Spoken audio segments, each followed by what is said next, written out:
The meeting of the Education and Pupil Services Committee will please come to order. Mrs. Kelly and Mr. Marshall, please begin with an overview of your agenda items for this evening. Okay, good evening everyone. Tonight we have 4 agenda items on tonight's agenda. The first is for board action. It is a turn it around presentation.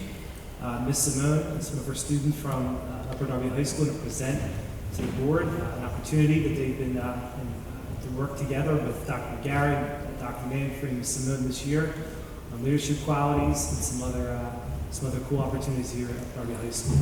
Our request is to turn this into a club for next school year. Second agenda item is informational only central registration overview. Our team will discuss the different ways that we register students in Upper Darby School District, some of the federal and state laws that we follow, and also some the basic educational circulars that we follow as a district to help guide us in our process here in Upper Darby.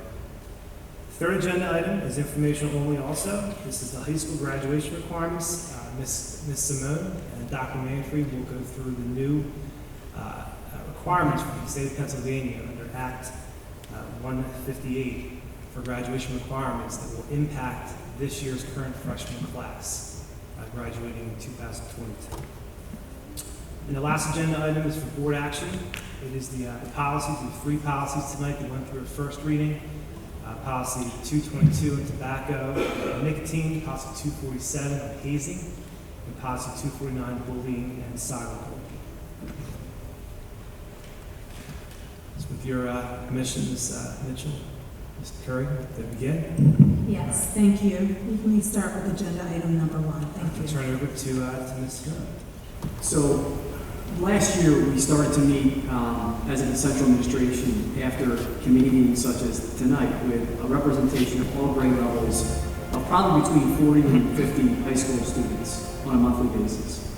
This year, having the opportunity to be the interim superintendent, I reached out to Dr. Manfrey and Mrs. Simone and to start to talk about meeting with kids at the high school who maybe are struggling a little bit, maybe they're not as engaged as much or falling behind academically and struggling with their behavior. So we started to, with parent permission, with students that would want to, meet weekly. And as much as we can meet weekly, because I'm sure they'll point out sometimes things get in the way. But we meet weekly at the high school to talk about ways that we can better engage the students in the building and how we can empower the students who are not as much engaged in the school to become part of the solution to the concerns that we're facing here as a community. So I meet with the students, Dr. Manfrey and Mrs. Simone, and we talk about what's going on. We talk about new opportunities this year, things like the fashion show, different opportunities that this student group would like to put on to better engage students here in the school. Some of the keys of this group that we're working on is trying to reestablish relationships with students, with each other, and with students with staff. You'll see that presentation about how the students here that are here tonight wanted to be a part of those solutions. Mrs. Simone. Thank you so much. Good evening, everyone. I'm actually going to talk very little in this presentation. I am going to let my superstars do all the work, but I just needed to publicly say thank you for the time, and I also needed to publicly say how proud I am of this group. They are amazing. It's one of my most favorite meetings of the week. And it takes a lot of courage to be here tonight, and it takes a lot of courage to do what we're trying to do.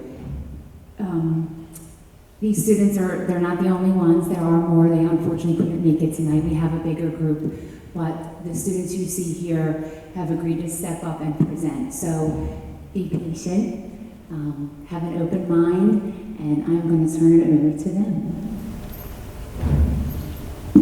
Good evening, everyone. My name is Fatima Zabiyawa, and I'm a senior.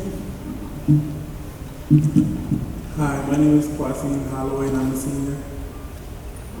Hi, my name is Lachey Mitchell. I'm a junior. Hello, my name is Amani Fitchett, and I'm a senior. The purpose of this program is for student encouragement and also to help provide a understanding and comfortable safe space for underestimated, kids who don't really have an opinion. It's for them to have a place to share their opinion, also understand from other point of views how kids see things.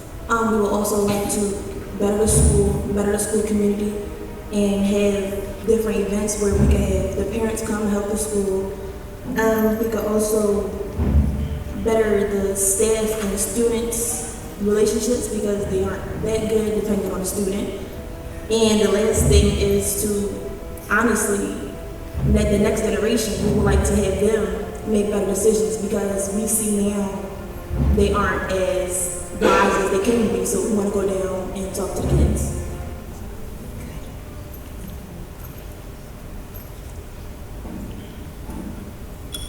Hello, everyone. So part of the Turn It Around group, we like to develop different action steps. So the first action step is hallway monitoring. After we recruit this next group of Turn It Around members, we're going to start training them to be hallway monitors. And in the training consists of walking around with administrators, and they'll be seeing how to properly monitor the hallways by the administrators. And then when they do it on their own, they'll be approaching the student and easing communication between the student and the teacher.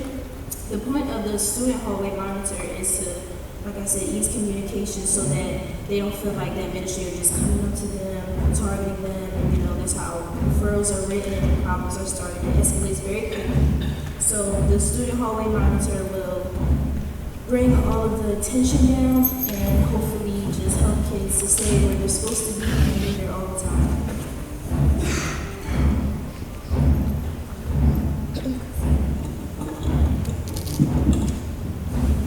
Action step 2 is student peer mediation. The turnaround students will work with other students in the social enrichment center. So right now, only adults are in the student enrichment center, but we were thinking about adding students into the student enrichment center just so the students of the school may feel comfortable with opening up to students, like expressing their problems to other students. By adding other students, we might be able to mediate certain situations to a reliable level, provide similar perspective on the situation, and help resolve things in a more effective way. And we wanted to add some guidelines, and we wanted to do a weekly check-in with peer mentor. Some questions will be like, have you found different strategies to deal with this situation? Have things gotten better? What else can we do? Our social growth checklist is a checklist that we wanted to complete to basically ensure that the peer and the student are on the same level of understanding that the situation is resolved.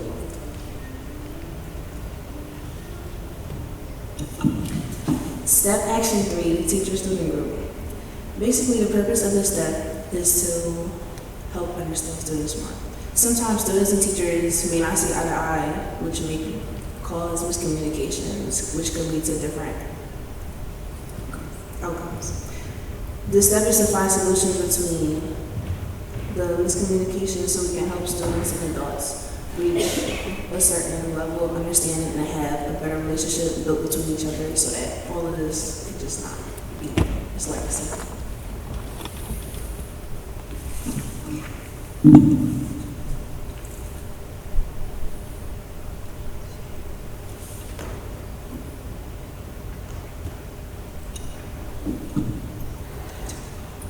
The next step of the turnaround group would be participating in making a DVAT size.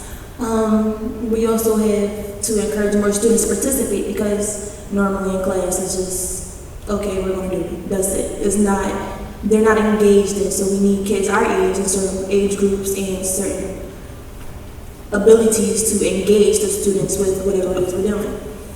We would also like to make positive behaviors examples by pointing out certain things with kids that they're doing, allowing it to be noticed instead of just a private conversation between the two. We would also like to have more student approaches where it's not the adult constantly nagging the kid because normally it gets agitated. It's not I don't know the exact word for it and how to explain it, but it's a communication thing because I know for certain students they get agitated when the same teacher repeat one thing, 5 minutes later it's another teacher. So we would like to have kids our age do that, but not as aggressively.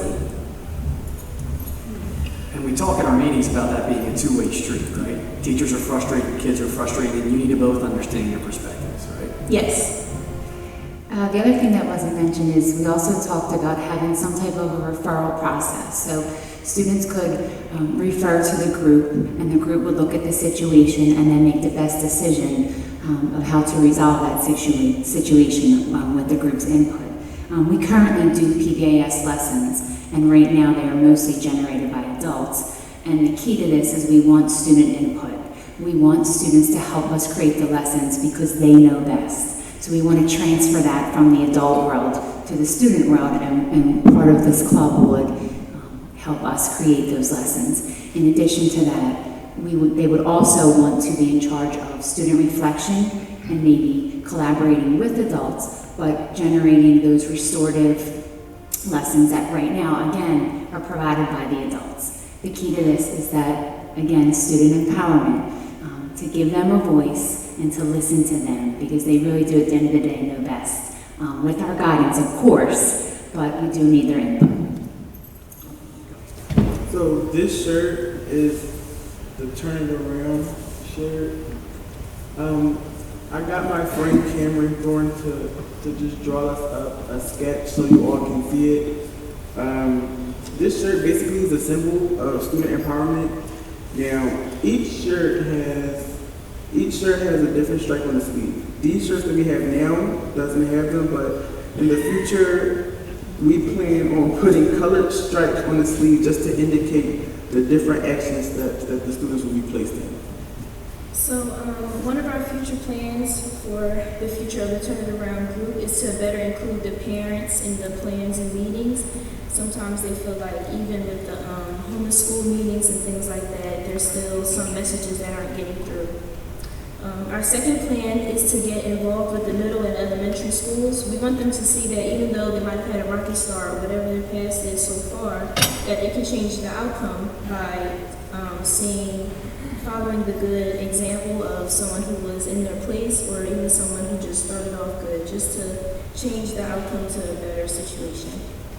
Which goes along with our last plan for the future, restoring the peace in the middle schools and just the district altogether. We want to teach the students to make better habits and choices, all in all trying to prevent them from making the same mistakes.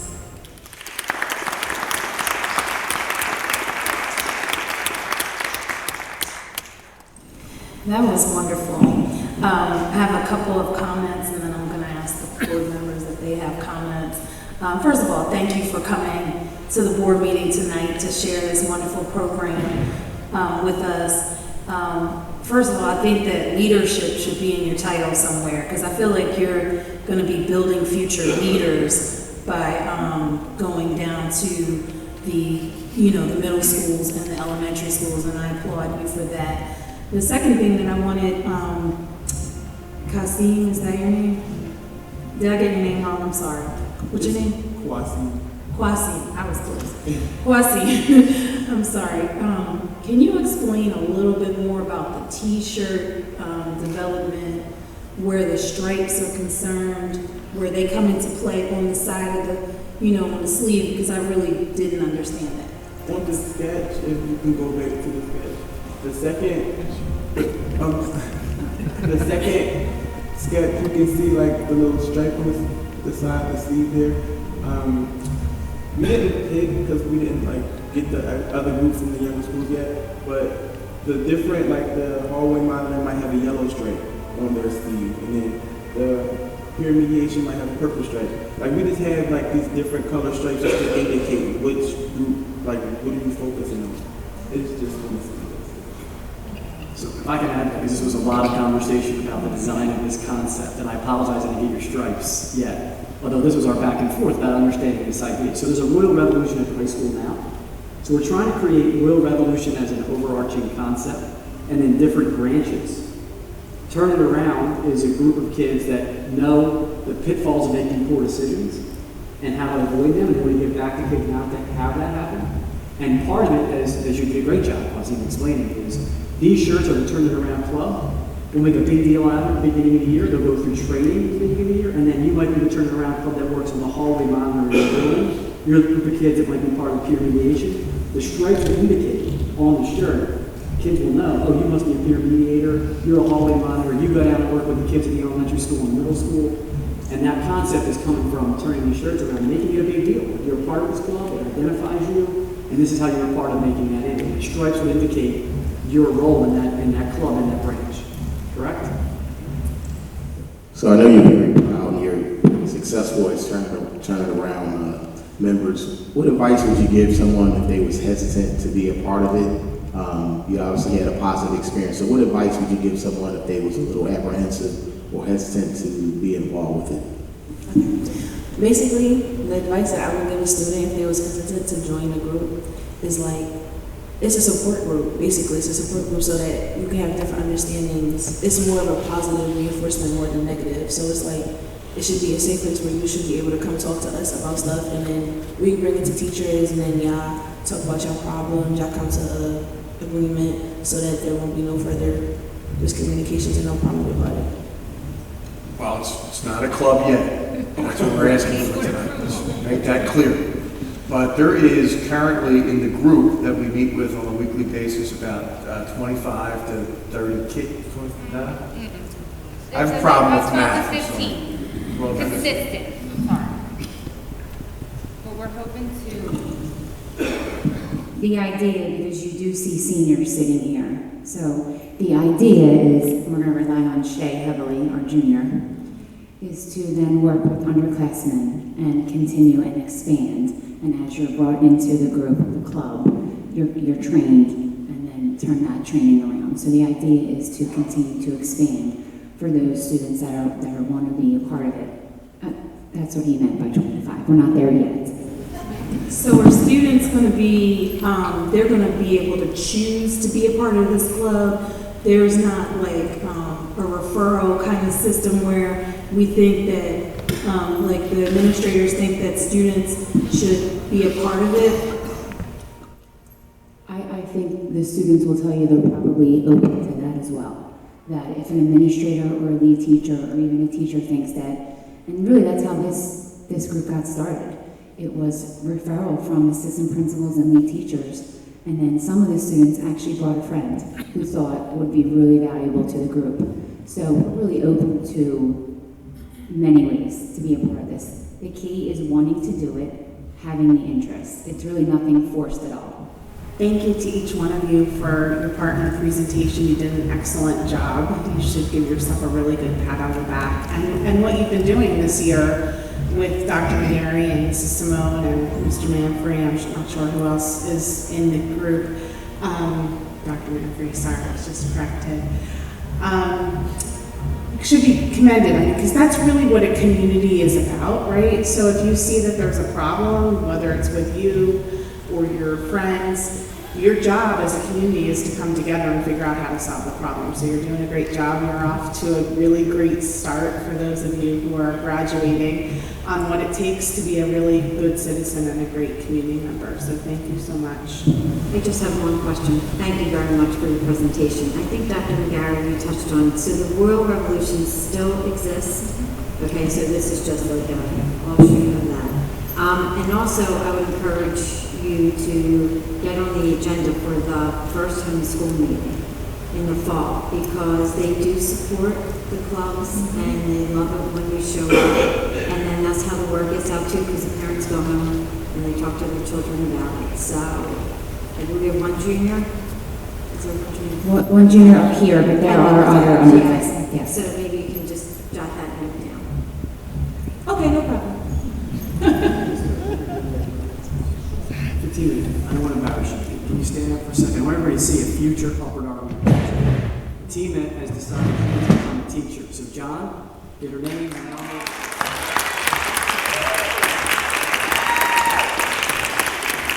I know your hopes and dreams, but as an educator, we've told Fatima that when you get through school, this is your home. We want to come back here and be a teacher. We hope that happens. I appreciate you. I just have one quick follow-up. I'm sorry, it just popped in my head. Seniors, you know, I know you have different students at different levels. So for the seniors, what lessons from turning around do you think you'll take in the next aspect of your life, maybe in college or How do you think you'll apply the things you've learned as turned around veterans to the next aspect of your life? Well, I can't speak for my peers, but the Turning Around group, it helped me develop more communication skills. So like if I was to go to college, well when I do go to college, I will use it more, I will speak up for myself, I will speak up for others if they're in need, they need help. I will like give a willing hand like I always do. And because I can't speak for my peers, but I know I've made bad decisions in like the Turning Around group. I'm basically a prime example of the Turning Around group. Because I turned it around.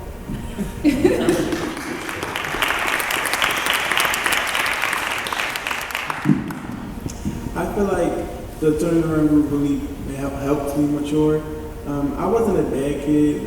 I really didn't get into a lot, but just dealing with certain situations, like me going here and learning how to like the peer mediation, like going to college, I might be able to help somebody that might be like blowing up over a situation, might be able to like mediate the situation or help them get through it just because of me being here. I feel like I have really opened, this group has really opened my eyes to the school, because when I was going here, before I came into the group, I really didn't like see everything. Like I would just go to class and then go home. But now that I've been here, like I see the problems and I see like the things that need to change. And it's like now that I'm in here, it's just like I feel like I need to help change it. But before I was here, I really was like boring. It was like we're just going to school here. Yeah. To add on to what they said, we're not all bad kids. It's like all of us didn't have to mess up to be a part of this group.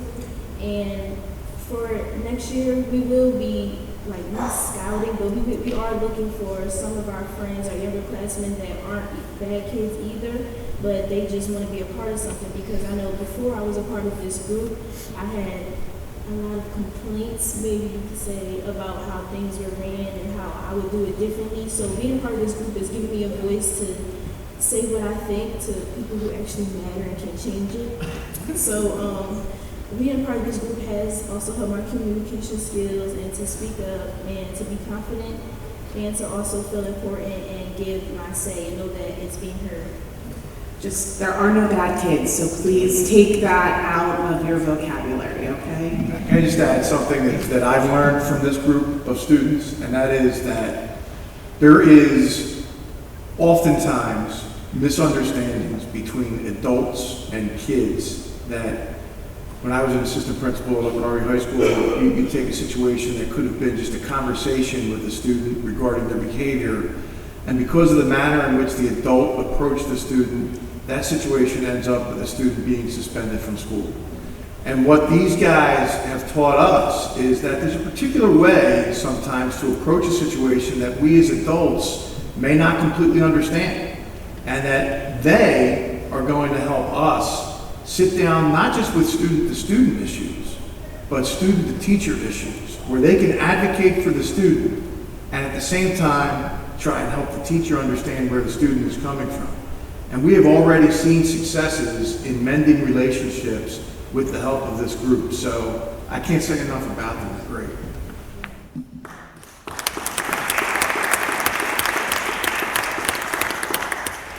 Are there any other comments from board members?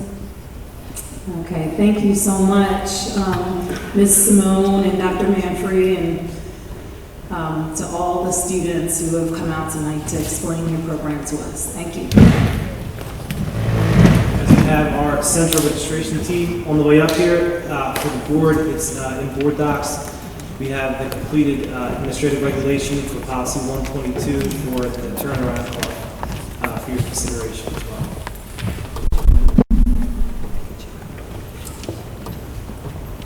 So with me tonight for our next agenda item for the central registration overview is Dr. Chris Puglisi, our Director of Pupil Services, and Mr. Ed Montagnan, who's the supervisor of the central registration department. And there are other members of this team who contributed to tonight's presentation and background. Denise Worthington also contributed. John Blank, I've been with her for a number of years. I can't remember her name. She's gonna kill me when she hears me say that. She's here somewhere. Yeah. Sorry, Denise. I got it now. But Denise Worthington is one of the child accounting specialists who works with the department. And Ed Monahan's lead registrar, Colleen Heidemann, who also contributed to this presentation. I don't think she's here, but she is here. So tonight we're going to go through an overview of the department, categories of registration that we do here in the Upper Darby School District, and also some of the federal and state laws that govern the area of registration of students in school districts, but also our requirements that we ask families to produce when they register here in the Upper Darby School District. So I want to get us kicked off here with the agenda for tonight. We'll go through the introduction of our department staff, all the registrars, and also the investigators who investigate claims of students who may have registered illegally. We also have, we'll go through the federal and state requirements and Upper Darby School District requirements, where we ask our families to produce when they come to register here in Upper Darby. We'll touch on the Education Law Center and how that impacted our policies and procedures back in 2013.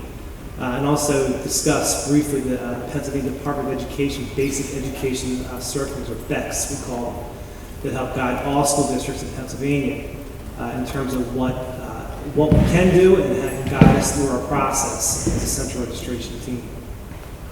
And we'll talk about the investigation process and what that looks like, how it's conducted, how long it takes, and the steps that go into running this department on a day-to-day. So I'm going to turn it over to Dr. Puglisi, who will introduce the staff, and we'll go from there. Thanks, Mr. Marshall. Hi, everybody. Good evening. I know I'm supposed to talk about central registration, and I will in a second, but I have to just comment and compliment the Turn It Around program. That struck me. It was so impressive. I think it's a mark of a progressive and an enlightened school system to have programs that are student-driven. And I mean, Ms. Simone explained it perfectly. That's a student-driven program where the students have voice and empowerment, yet it's guided by the professionals.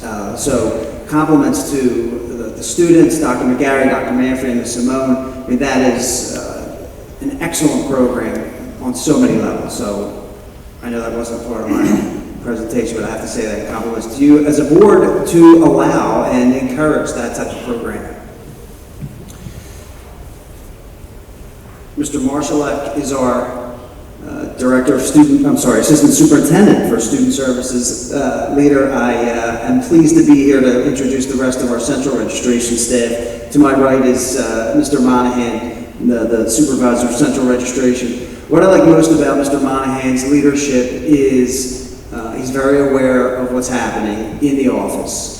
He pays close attention and knows basically everything that's happening, but he also, and he allows the folks on his staff to do what they do best. And I think the feel in the office from my perspective is that everybody's expertise is appreciated and recognized, and I think that's one of the reasons why it's such a successful and effective department. Colleen Heidemann, as we mentioned, sitting back here, secretary to the supervisor, lead registrar, making a difference, winner. Colleen is so incredibly knowledgeable of our registration processes, as well as some of the more challenging cases involving our most vulnerable families with respect to homelessness and foster care. Colleen does wonderful work across the district. On the left are our registrars, Annette Dillon, Melissa Donahue, Joanne Pusey. Those are the folks who people see first when they walk into the registration office. They greet folks and they work with them through the registration process. Carol Eichman, who's also here, sitting next to Colleen. Carol's a registrar, but her expertise is in the area of charter school enrollment. The work that Carol has done to make sure our charter school enrollment is accurate, which then leads to incredible accuracy with respect to charter school billing and invoicing. She does fantastic work. And then our attendance officers, Mike Brown, Gil Cunningham, John Cunningham, and Mark Manley. They're not here this evening, but these gentlemen do incredible work in so many ways. They're on the streets, they are in the schools, they are on the phone, they are working with families, they step out and help families when the registration office is busy. They just do wonderful work in the office and throughout the whole community. First of all, thanks to the board and the administration for having us here tonight. I really appreciate the opportunity to show some of the good work that's done down at Central Registration. Chris stole a little of my thunder bragging about the staff we have, but I am really happy with the people that we have in our office, and I think it's a compliment to the district for the quality of people that we hired. I'd like to also thank personally Mr. Marshallak and Dr. Puglisi for their leadership in my office, and also Dr. McGarry for his leadership. You know, this all began for me 4 or 5 years ago when Dr. McGarry was in charge of this office, and he had a plan, and his plan is coming into play right now, I think, with a lot of the good things that are done in Central Registration. But again, I'd like to personally thank Dan for that. If you look at the slide up here, we have the Pennsylvania Department of Education on the left requirements and the UDSD requirements. They're very similar. The only difference is that we require an extra proof of residency. Upper Army School District requires an extra proof. If you look down here in the bold letter, you have additional requirements for certain registrations. Mainly, we deal with multiple occupancy and support affidavit registrations. We'll talk a little bit more about that as the presentation goes on. Next slide. Just if you could click on the link, just to give an example, I know we provided to the public and the board a couple of the BECs from the Department of Education. But just to pull it up really quickly and go through, this is an example, if you don't have a chance to look at it yet, of the type of guidance we provided from the Department of Education. This also happens to be the example or what the Education Law Center referenced when they had some discussions with our school district back in 2013. So you'll go through the whole document. It is a lengthy document, but it is very specific in terms of what we can and cannot do, or we can and should do in terms of what we need to accept for student enrollment and the types of registration categories that we may see as a school district with, as Dr. Puglisi knows, some of the most vulnerable students and families who may reside within our boundaries. But again, you have this as part of a public document, and there's many of these on the Department of Education's website, not just for registration, but a lot of things in terms of education as a whole, but specifically we're focusing on registration for tonight's presentation. Thank you. So again, I touched on a little bit, but in February 2013, the Education Law Center sent a letter to one of our solicitors at that time, advising us that our policies and practices in the area of central registration or registering students basically was not appropriate in terms of they referenced the BEC, they referenced the law, they referenced other parts of what the Department of Education requires, and made it very specific for us in terms of what we could do and we could not do, and advised us in changing our policies and procedures. I know Dr. McGarry worked closely at that time, in advising the department and what we can and cannot do to get us to where we are today. I think it's important for the public to understand too, is that there is that, I guess you're going to call it the elephant in the room, that we let everyone in and we don't check for accuracy or residency or if they're able they do live here, and that's really not true. The law is very careful in what they detail in terms of what we are allowed to ask for when it comes to enrollment of students and what we're not allowed to ask for and what we need to accept if this family comes to register a family. And you're going to hear more tonight about the different types of categories of registration where I guess you hear quite often that you see kids coming in on L's, or kids coming in on a bus, and they don't live here. Well, that's not always the case. There's a lot of other circumstances that come into a child's life that affect their circumstance and how and where they live and how they get to school, which we'll talk about tonight. But it's important, I think, for everyone to know that we were put on notice by the Education Law Center in terms of revising and reviewing our practices and policies to get us to a point where we are more in line with what is required by the law in the Department of Education. Sir, as Mr. Marshallak has said, on this document here, if you look at the 4 major categories, which again are coming from the PDE, enrollment of students, education for homeless youth, non-resident students in institutions, and enrollment questions and answers. set up by the Education Law Center. We follow this guide every day when we register a child. This is what we look at. This is like on gospel for us in the office. This is something, again, when I first came into this office, one of the first things Dr. McGarry taught me was that I better know that. I better understand that. I better know it. I better know it like the back of my hand. And he was right. After the experience I've had, you know, I'm happy that I learned it, that I can understand it better. Next slide. And again, the public and the board has these documents available to them on board docs. So now we go into a couple of the different categories of registration. Obviously, I mean, a regular enrollment would be a student living in Upper Darby School District. They live in a house, an apartment. The mother or their father come in, they register them. They provide documentation of living in Upper Darby. They provide proof of age for the child. They provide immunization records. And basically, we take that information, we gather it, we upload it to our system in each school, and we send them along to the school that they're going to be designated to go to. The support affidavit is a little bit more involved. This is a family that registers a child that is not their child. It's a child that they register gratis, as if they're supporting the child financially as the child is their own. Again, they still need the requirements to show that they live in Upper Darby School District. Along with that, they need to show the child's birth certificate or passport. And along with that, they also need to show their immunization records. The one piece was added a couple of years ago under that is that we now, for the gratis part of it, just to ensure that the people are supporting the child financially, we ask for additional information. It could be, they add it to the person's lease if they rent a property. They could be added to, they could be financially on their tax return supporting the child. It could be on the person's insurance, you gather their insurance information. So there's a number of things we do ask for now. Of them, we only ask for one of them. There's a number of them, 4 or 5, and we ask for one. Yeah, so that just to touch on some of the other ones, we'll get into more detail with the in the next couple of slides. But these are again the different types of registrations that we could see here in our school district. Students who are homeless, which would fall under the McKinney-Vento Act.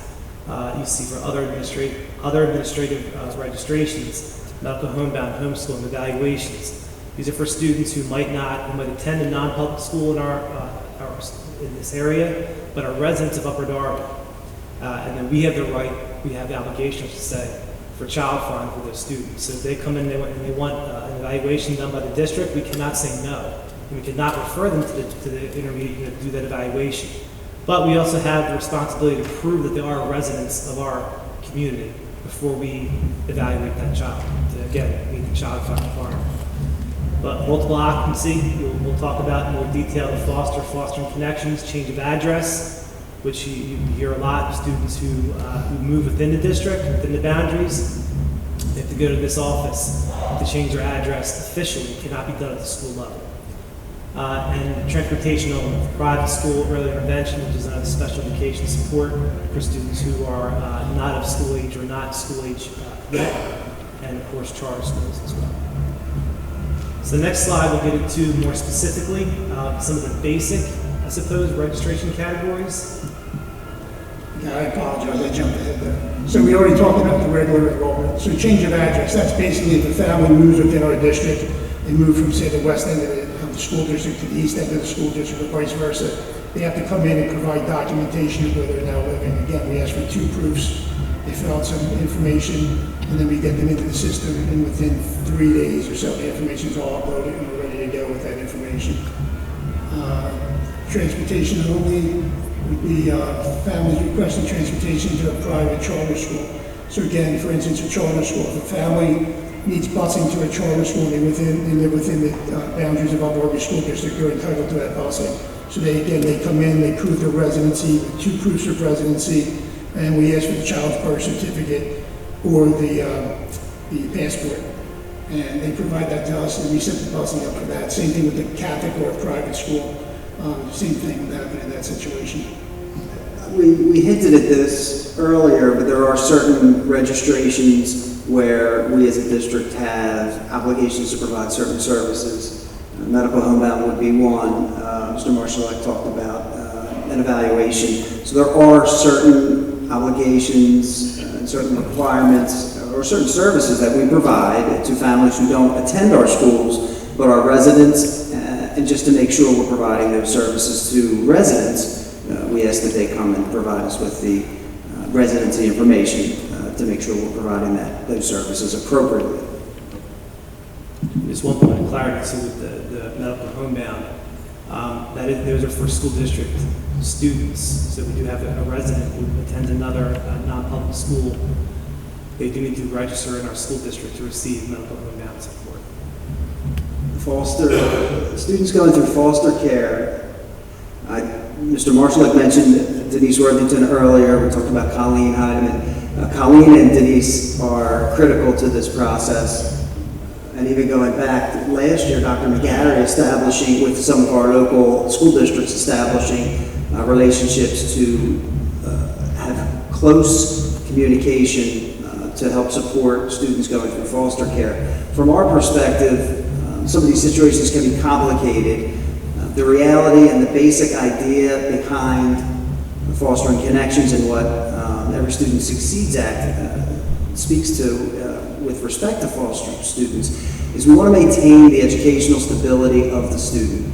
If a student when a student is attending school and has a residency change or guardianship change due to foster placement, the goal is for all the entities involved, the child welfare agents, the schools involved, the foster parent, to make sure that we are establishing and maintaining educational stability. So from a registration standpoint, it's important that we make sure we have updated foster parent information, that we have the proper address, we need to make sure that we have transportation, and then there's also a financial component as well, where in some cases when we are providing an education to a student who is in foster care in another district, we receive reimbursement for that. There are a lot of moving pieces when it comes to this with respect to scheduling a bid meeting, and then once the meeting occurs, then internally we have our registration team involved, we have the transportation team involved, we have the schools involved, the social worker and or principal usually involved. So a lot goes into ensuring stability for students who are vulnerable and going through foster care. But thankfully we have a good system. There's always room for improvement, but we have a good system where things work well, and we really do maintain educational stability for our students. Students and for their families experiencing homelessness are going through similar situations. There are some subtle differences in terms of the process. The basic concept and idea is the same. We want to make sure we're maintaining the educational stability. A family and a student who's attending our schools and experiences homelessness and is now living elsewhere has the right, and we believe, and we want to promote that, the right and to maintain stability and stay in the school that works best. So when we are aware of an unfortunate situation that a family is experiencing, we ask the family to come to our central registration office to update their information. We connect them with the social worker, we connect them with any other services that are available. The main goal, again, is to establish or to maintain the educational stability, but we also have a responsibility to make sure we have the proper address, we have the proper emergency information. So there's a lot involved again, but what makes me proud is that as a district, I know our systems are in place to protect these very vulnerable students and their families and maintain the educational stability, the part that we have control over. The next registration we'd like to speak about is multiple occupancy. This is a very common registration in our school district. This is basically a family that is living with another family. It could be a family member, it could be a husband and his sister, now their kids are living with him, it could be a family friend, doesn't necessarily have to be related. And our requirements for that are the same thing. There's proofs of residency we need from the homeowner or the person holding the lease. We need 2 proofs of residency. And the person that's moving in, say the parent of the child and the parents, so we need the parent's information shown that she's living there. So she has to prove to us that she's living at that address, along with the homeowner. Also, she has to provide her student to be with the immunizations and the birth certificate or the passport. And again, this type of registration is also renewed every year. So each year, before the summer gets really kicking, we try to get most of them in and get them renewed. Depends on when they came in the year prior, where they fall. Support affidavit we spoke about earlier. When a student in our community, whether they attend our schools or simply residents attending other schools, is placed in an institution based on some specific need, a medical need, a mental health need, adjudication, we have a responsibility to document that and in many cases pay for those services. What would happen is the outside entity would complete what's called a 4605. It's a Department of Education document that basically the other entity is asking us, Upper Darby, to verify that this student lives at this address, which is in our boundaries, in which case we are then claiming responsibility and we would pay for the services that that institution provided to that student. I do want to mention here Carla McConney and Gil Cunningham.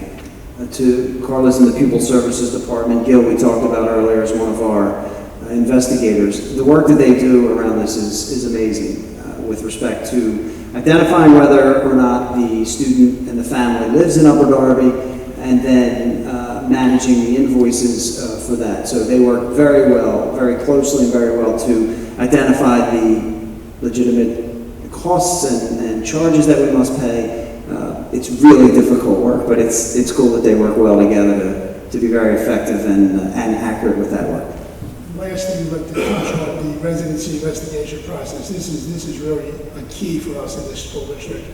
And again, I'm proud to say that the people we have working in these positions today are excellent. We have 3 ex-police officers who know how to investigate, and that's a key here. You really got to make sure the people that are doing these jobs understand what's involved. And we have guys who are over 30 years on police forces expertise, which has been excellent for us.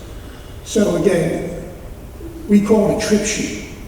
That could come from a number of sources within the district. You have to get leads to figure out what's going on. Someone has to come to you and give you some information. Our greatest source of information is our school staff, our secretaries, or the younger grades of the people that are outside, aides, secretaries waiting for children to get off buses, get out of cars. You'd be surprised, some kids, how they come to school. So you need to be there and see all that information. When a trip sheet is generated, the next step is it goes to my office, and the attendance officer begins working that trip sheet. We call this, it's a famous line of Dr. McGarry's, it's peel back the onion. So we have to get as much information as we can. So we go, if a kid, say a kid's a high school student, we'll go all the way back to when he was first registered in the district. He could be a kid who's been here since first grade, and all of a sudden maybe he's not living here.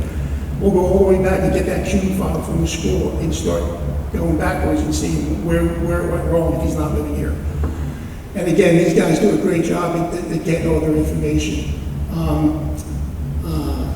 Again, they start off by running various computer residency checks, making phone calls, conducting home visits, and then once they gather all their information, they'll come to me and they'll say, okay, this is what we have, where are we going now with it? And basically, we make a phone call to the person in question and just say, listen, we need you to come in and update your residency here in Upper Darby. We believe now you made it outside the boundaries. And believe it or not, most people come in, if it's the case, and they withdraw their student, which is what we're trying to do if they don't live here. Basically, it's been a good system for us. It's worked out great. We have 3 guys that are dedicated, that do a great job going out there every day. Sometimes out there at 6 o'clock in the morning, waiting for kids to come out of their house and making sure they come out of the right address. So again, I can't say enough things about the good job that these guys in the office are doing.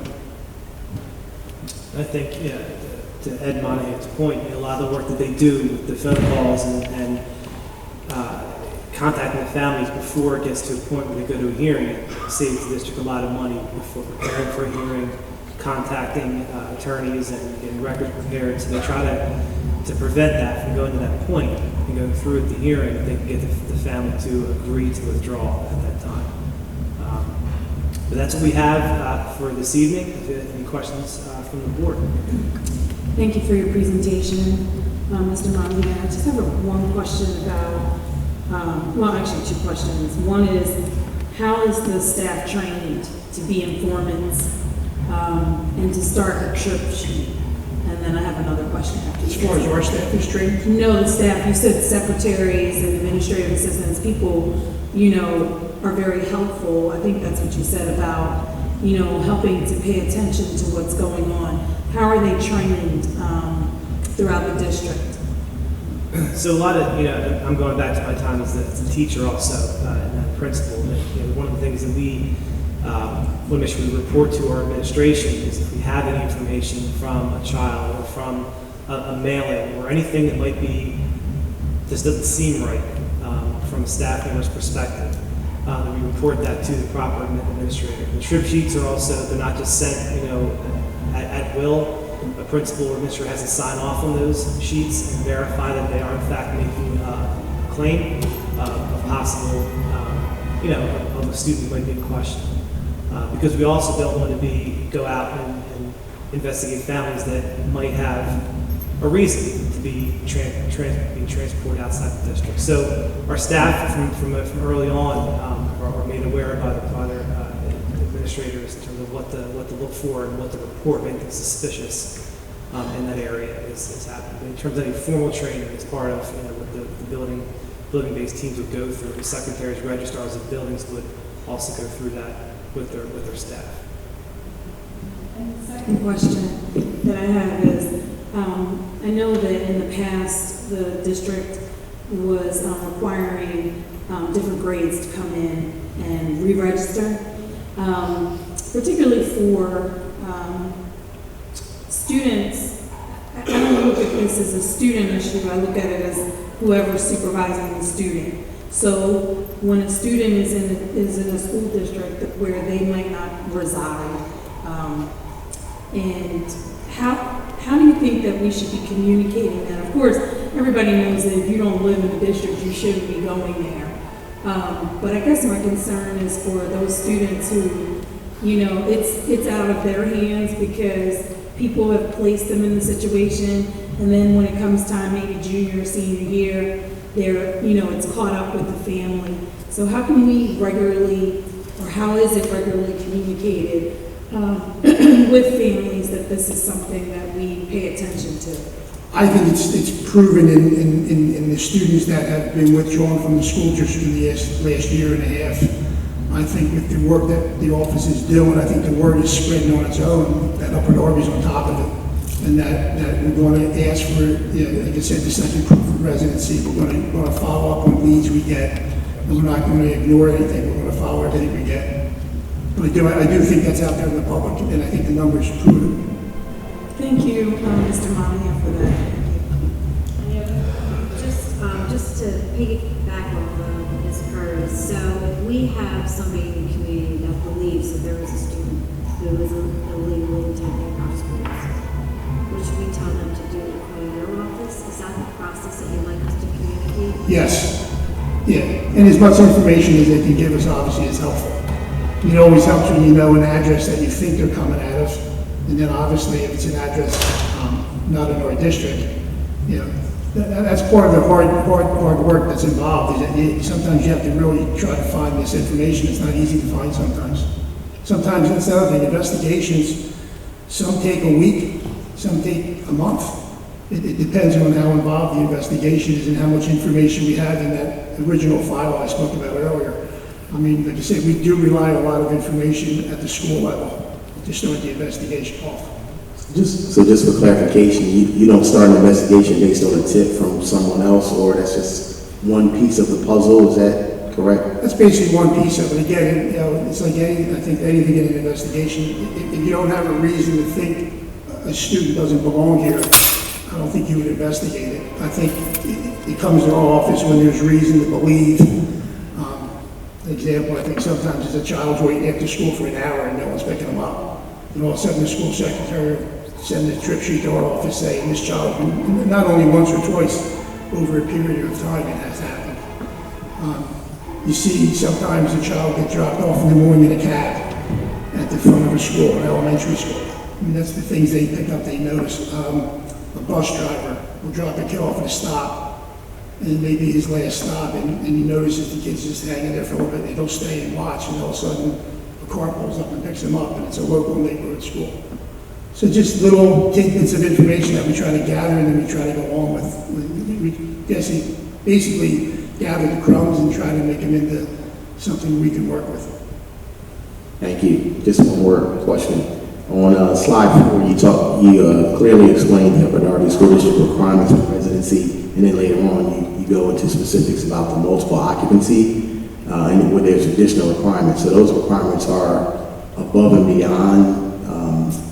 Yeah, I apologize for that, if I wasn't clear. So the multiple occupancy there's two people involved in the registration. You have the owner of the property or the owner of the lease, along with the person who's going to school's parent. So you have them both register the child. Basically, we gather information off of both of them. Thank you. On the slide, resident students and placement, hospitalizations, would you say, does Upper Darby have a higher percentage of students in this situation than like other Delaware County school districts? Would you have any idea on that one? Do you know? I don't know that. We spend a lot of money on it. We know that it's a big budget item, but I'm not sure how it compares to other school districts. Yeah, I mean, a lot of the students who were placed in those facilities are usually because of mental health reasons, placed by a mental health agency. And the law states that they have the host LEA, in which the resident treatment facility is located, has the obligation to educate the child. Right. Now, that being said, because they are resident, or they were a resident at that time of Upper Darby School District, we are responsible for paying for that education. I think to echo what Dr. Glacy said, I think we can't compare other places, but I know mental health affects a lot of people, and there's really no boundaries. Yeah, it's not in terms of that. But that's largely what students, when they're placed in the facilities like that, it's because of mental health reasons. We do deal with more complicated and higher volume than almost all Delaware County schools and some Montgomery County schools. We have actually presented our process to the Montgomery County meeting a couple of years ago as the process to follow from Mrs. Curry's bill about our re-registration and other things. Cheltenham School District, other school districts were going through similar concerns. So we were the place where we were going to see how to do this process. Our volume of local occupancies, fostering connections, homeless, with the size of our school district, percentage-wise, we're doing the higher volume of these types of complicated cases compared to a lot of other school districts. Would you guys say, do you feel like you exhaust all options? As far as this process, like anything beyond what you're already doing, it doesn't sound like it's legal, right? I'm sorry. I mean, anything beyond pursuing any of this beyond what you're already doing is not possible. No, I feel like the district is doing everything we can to keep an eye on students. That's what I'm saying. That is what I'm saying. One second. No, I understand. I think we should keep in mind that when we say exhaust all options, we're also exhausting people, you guys and your staff, and funds, and that's not sustainable, right? Not for a district like Upper Darby. And that's the main thing I wanted to say there. This is one of the troubling things. I mean, you are here to defend us, to defend against accusations people have made that we're not doing our due diligence here. And I've heard those for about 14 years.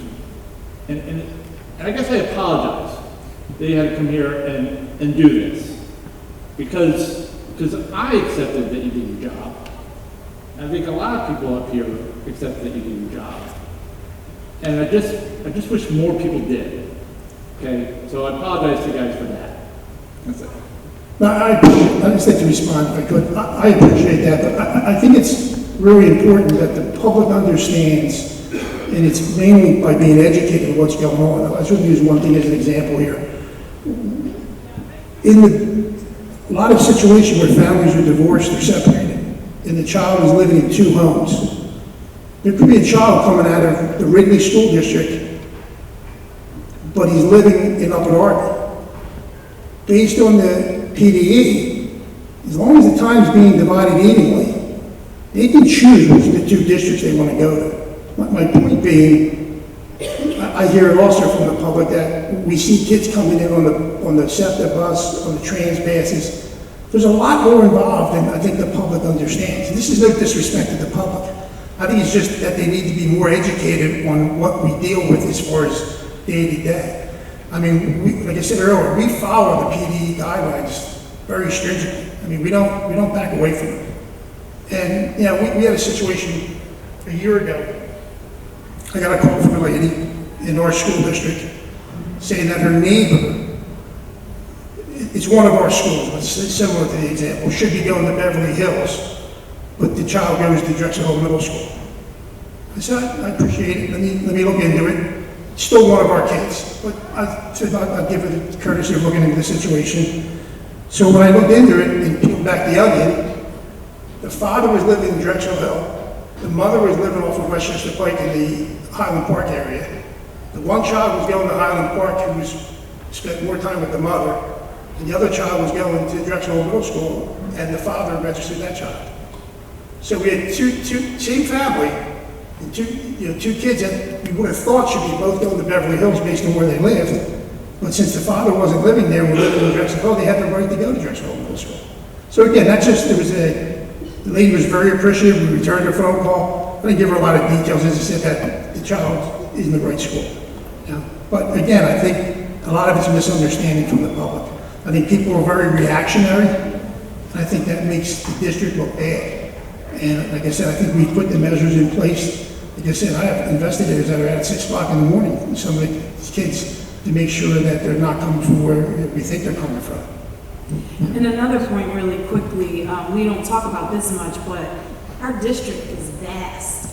And so I know that I fell with under the 1.9 rule that we weren't 2 miles to be bused. And so right behind where I live, we have SEPTA. And so you can take SEPTA up to Lansdowne, and then you can walk up to the school. So it's amazing how people say, oh, I see kids walking down. We go all the way down to 69th Street and beyond. We come all the way around. Our district is vast, so our children who are under the 2-mile rule of not being able to be bused, once they get into the high school, they take public transportation if they don't want to walk. That's just the point.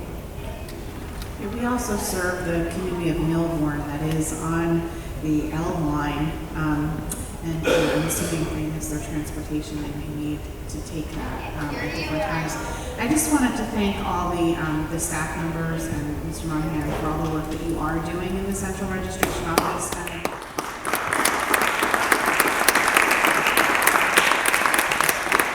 being so sensitive with the families that are experiencing hardship that come to be serviced in our school district. We know that they're not going through the best life situation that they can have, and I know that we're doing our best to make sure that they are that we're following the law. And you know, the calls that I get are more like, we know that we bused this child to Chester. The reality is there are students living in homeless shelters in Chester, and they have every right to a school permanency plan, and I know that Dr. McCary has worked on that for a long time. So thank you for just being so sensitive to our families. And I remember when I registered my own children, I had to go back to the Central Registration Office 3 times because I had just bought a home here. So it is not an easy process. So thank you so much. Thank you. Are there any other comments from board members on this agenda item? Okay, thank you very much. The next item on agenda, number 3, is the High School Graduation Requirements Act 150. Okay, so welcome up Dr. Mayfield, Simone once again for the third agenda item this evening. It's also informational. This is the high school graduation requirements under Act 150. Good evening again. Thank you for allowing us to present the state graduation requirements, understanding that there are state graduation requirements and then local school district graduation requirements. What we're focused on this evening, what Mrs. Simone is going to be focusing on this evening, is what it takes to earn a diploma from the state's perspective. And as you know, before June 21st, 2017, one of the requirements that a high school student had to check off the list, so to speak, was proficiency in the Keystone exam of biology, Algebra 1, and American Lit. And Governor Wolf signed Act 6 on June 21st, 2017 into law, which amended Section 121 of the Pennsylvania School Code. And this act provided students alternative pathways, specifically those students who were engaged in career and technical education. On June 22nd, 2018, Governor Wolf signed Act 39, which delayed state graduation requirements. In other words, for that period of time between June 22nd, 2018 and October 24th, 2018, there were no state graduation requirements other than the achievement of the 21 credits that the state calls for. And on October 24th, 2018, Governor Wolf finally signed Act 158, which Mrs. Simone is going to go in great detail quickly for you this evening into law. Originally, this presentation was scheduled for February, but we were notified by PDE that there were going to be additional changes made. So we waited until this evening to make sure that those changes were not so drastic that we would have to re-present to you. So, without further ado, I'm going to turn it over to the boss, Simone. That's right. Good evening again. Thank you. So the one thing I do want to point out is I was able to share this presentation with Joyce Lundy from Delaware County Intermediate Unit. She's the Director of Curriculum Instruction and Professional Development. I wanted to make sure that the information that I was reviewing and interpreting was the same. And so she reviewed our PowerPoint, our presentation. Her and I participated in a conference call. We went slide by slide to make sure that the information was accurate. So I just wanted to make sure that you were aware of that as well. This pertains to the class of 2022, the current 9th grade students and beyond. So any class graduating after 2022 and beyond, this would pertain to. One of the other things that I do want to point out is this does not in any way not require, students are still required to take the Keystone according to, for federal accountability. So it will still impact participation if they don't. That all still remains the same, regardless of the option that they choose. There are 5 options now to meet graduation requirements: Keystone Proficiency, Keystone Composite, Alternative, Evidence-Based, and CTE, or Career Technical Education.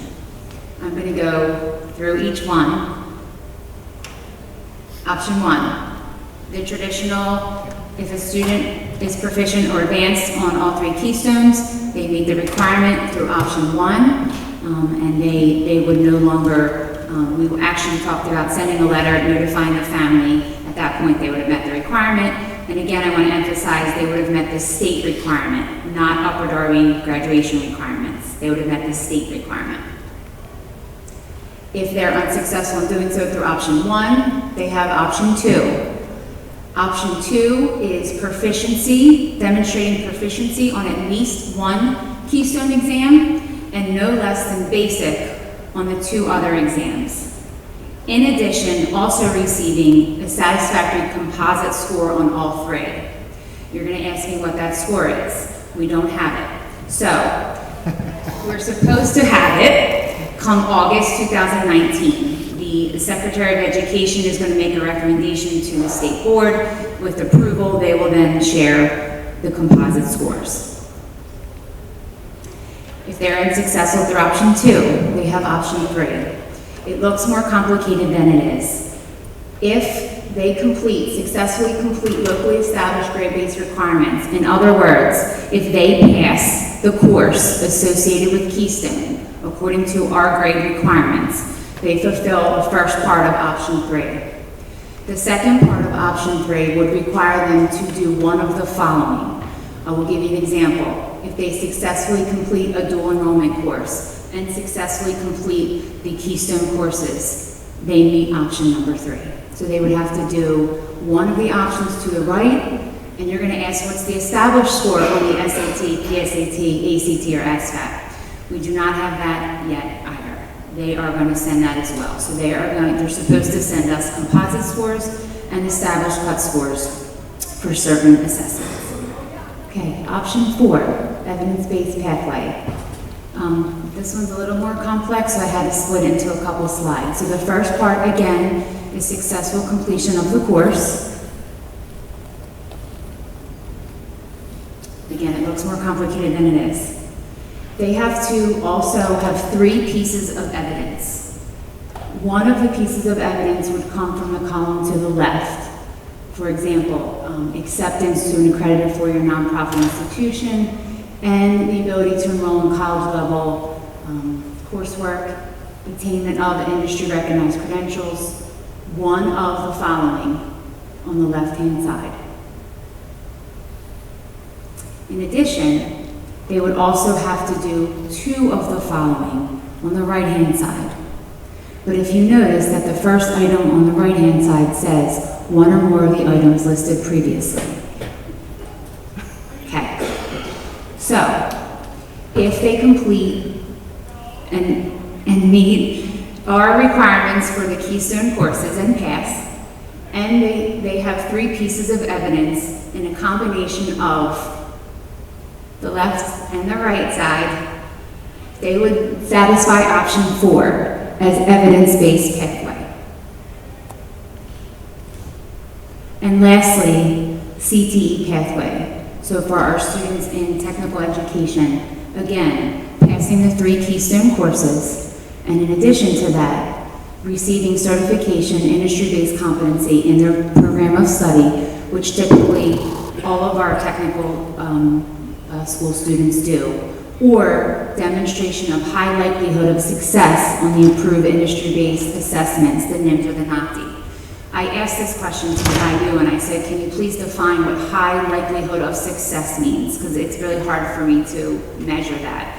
And basically, their interpretation is that they're still on their way to meet that program.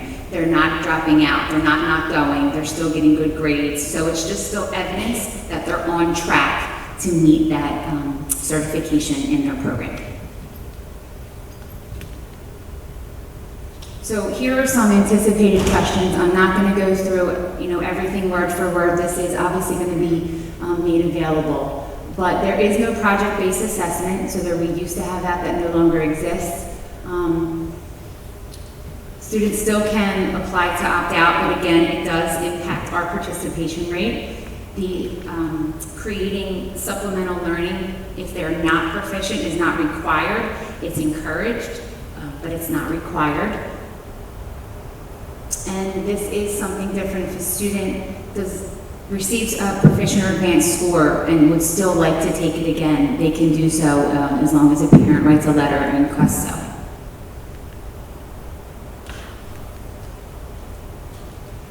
There is a waiver option that does exist. It is up to the chief school administrator, the superintendent. They do say that it has to be extenuating circumstances with a senior, and that the superintendent would have the option to grant that waiver, but they are saying that you should not exceed more than 5% of your student population, because at that point you may be subject to audit or an improvement plan. Students with disabilities, as long as the student meets the requirements outlined in the IEP that's indicated in the transition plan and meets the graduation requirements as per Upper Darby, they would fulfill the state graduation requirements. So Mrs. Simone? Yes. The question that was asked previously of the board and the administration is the age haven't changed, requiring students to stay in school to the age of 18. I think that's a point of clarity of what you're discussing. When can students graduate? Students can graduate when they meet the state requirements and the local district requirements. So the age of 18 really comes into play as far as truancy and holding students accountable if they're still in school where it's 17 currently, correct? It has nothing to do with staying in school and graduating. No, it does not. Once they graduate from high school, they're considered no longer school students, not something that law. And again, it is a local decision whether or not we put proficiency levels on a transcript, and at this time, Upper Darby does not include proficiency levels on the transcript.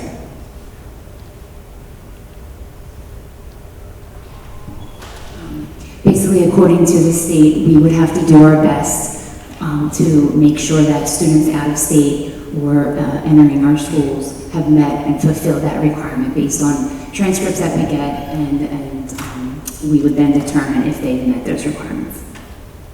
We have been making this information, as much as I get current information available, it is on the web. It's been discussed at home and school meetings. We had an 8th grade parent night because initially it was class of 2023. So the plan is to then incorporate this information into an open house in the fall for our current 9th grade family. So we would do a combination information night. We did meet with guidance counselors from the middle schools, also our guidance counselors, and provided professional development about the changes, and plan to do so, as we move forward with the graduating classes that this impacts. And again, the plan is to include this in the handbook and then eventually the course guide so that parents have this information. And we are obligated to report. At this time, it is December 1st of every year, but Miss Money did say that there is going to probably be more information coming out as it relates to how we report. So as of right now, that's the latest on the reporting system. Just 2 quick questions on your second anticipated question slide, talking about the waiver. First bullet says Chief School Administrator. Can you just explain what that means? Does that mean Dr. McGarry has to approve it? That's the boss. Okay. And the next to the last bullet says exceed more than 5% of students. It's just the way it's worded. I just want to make sure that if someone pulls it up on the board doc, that they understand. I think it's alluding to the fact that if the waivers you approve exceed more than 5%, then PDE will investigate if it exceeds 5% of the graduating class. That's correct. That's correct. Okay. The wording is a little funky. Sure. We can. And a preposition if.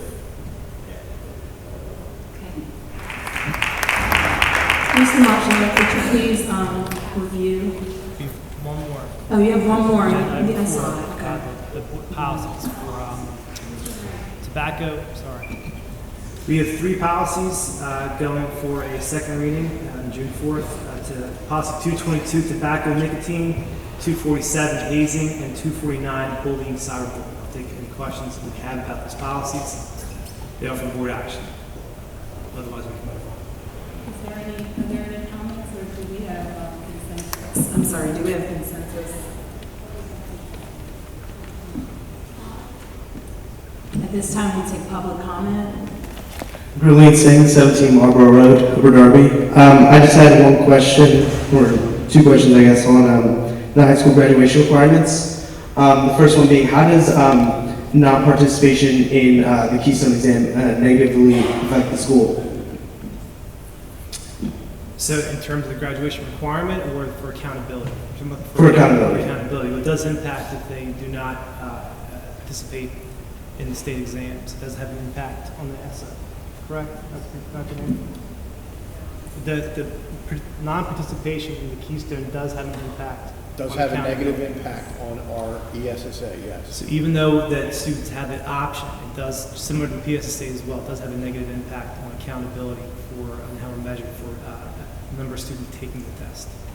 Okay, and just one comment. I saw somewhere on one of those slides mentioning that the school district currently does not include Keystone scores on a high school transcript. I just want to say you should probably keep it that way, because I know a lot of people, when I took the exam at least, just didn't really care about it, so I don't think it's an accurate reflection of that student's performance, so just wanted to leave a comment. Thank you. Thank you. Are there any other comments from the public? The public that's still here? Seeing none, thanks for hanging in. Seeing none, will we please review the agenda items, Mr. Marshall? So agenda item number 1 is the turnaround presentations for board action. Appropriate ARs are submitted to turn this group into a formal club for next school year at Upper Darby High School. Agenda number 2 is informational only for the central registration overview. Agenda number 3 is also informational. It's Act 158, the update to the high school graduation requirements.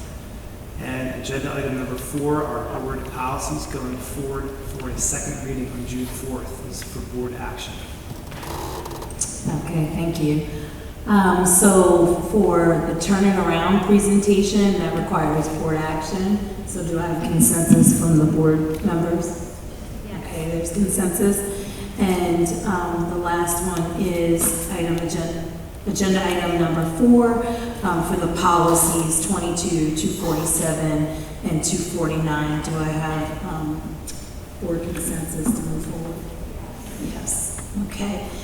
At this time, there's a motion in order for adjournment of the Education and Pupil Services Committee meeting. Good night. You know what, can I just make a public service announcement? The prom, the senior prom is Saturday night, and the after prom desperately needs help. So if anybody's available tomorrow night or Thursday night or any time on Saturday night into Sunday, you know, just show up at the gym because there'll be people there. Thank you.